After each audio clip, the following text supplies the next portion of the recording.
حجر بن ندی یہ ایک صحابی رسول تھے جنہوں نے 9 ہجری میں اسلام قبول کیا۔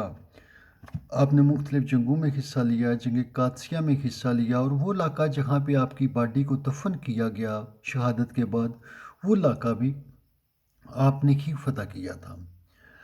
آپ کی محبت جو تھی آل رسول کے ساتھ، اہل بیت رسول کے ساتھ، وہ مثالی تھی۔ ہر جنگ میں، ہر موقع پہ علی کے آپ ساتھ رکھے۔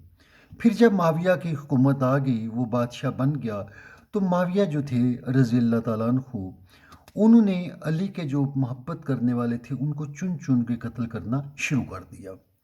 جب یہ قتل عام کی مہم شروع ہوئی تو اس میں سے جن لوگوں نے تو اپنے آپ کو وڈرا کیا، کہا کہ ہمیں علی سے محبت نہیں ہے، ان کو تو چھوڑ دیا گیا، باقیوں کو یہ کنٹینیو قتل کرتے رہے، اور آج تک یہ سلسلہ وہ چل رہا ہے۔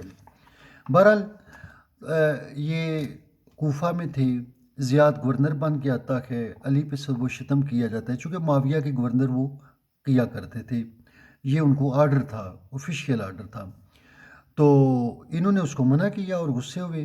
اس کے بعد جو تھے وہ governor Ziyad, he was a bastard himself, اس نے بھی وہ ان کے خلاف جو ہے وہ مہم شروع کی۔ ایک موقع پہ یہ ہوا کہ مسجد ظہر کا ٹائم، مطلب وہ عصر کا ٹائم بھی گزر رہا تھا، تو انہوں نے کہا کہ نماز کا ٹائم گزر رہا ہے، نماز پڑھاؤ۔ تو بجائے نماز پڑھانے کے اس نے کہا کہ لگتا ہے تمہارا سر قلم کر دینا چاہیے، تمہارے سر سے آواز نہ نکلے۔ تو اس نے ان کے خلاف گواہیاں پیش کی، معاویہ کو ان کو قید کیا، معاویہ کے پاس بھیج دیا گیا۔ یہ ایک بڑی لمبی سٹوری ہے، بھیانک کہانی ہے، اندھیری رات کی کہانی ہے کہ کیا کیا گزرا۔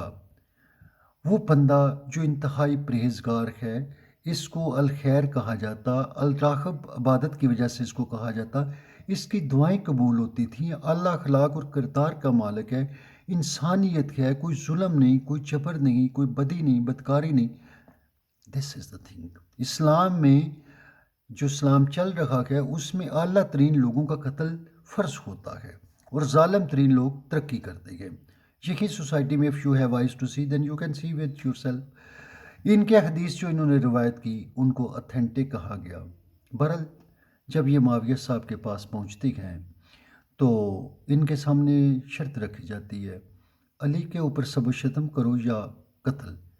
14 لوگ تھے، 14 میں سے 6 جو ہیں وہ یہ کرتے ہیں علی کے لیے، اور مگر یہ جو ہے وہ نہیں کرتے، وہ حق کے ساتھ رہتا ہے اور کہتا ہے کہ علی حق ہے اور حق علی کے ساتھ ہے، میں اسے نہیں چھوڑ سکتا۔ تو قتل کرنے سے پہلے اپنے بیٹے کو پہلے پیش کیا کہ پہلے اس کو قتل کر دیا جائے۔ جب جلاد نے پوچھا بیٹے کو پہلے کیوں قتل کروایا، تو اس نے کہا کہ میرا خون دیکھ کے، مجھے قتل ہوتے دیکھ کے یہ نہ ہو کہ یہ گھبرا جائے، میں چاہتا ہوں کہ جب میں محمد اور علی کو ملوں تو یہ بھی میرے ساتھ ہو۔ اس کے بعد آپ نے وضو مانگا، وضو کے لیے پانی مانگا، اس کے بعد 2 رکعت نماز ادا کرتے ہیں، اور وہ بھی جلدی جلدی نماز پڑھتے ہیں، کہتے ہیں اتنی جلدی میں نے زندگی میں کوئی نماز نہیں پڑھی۔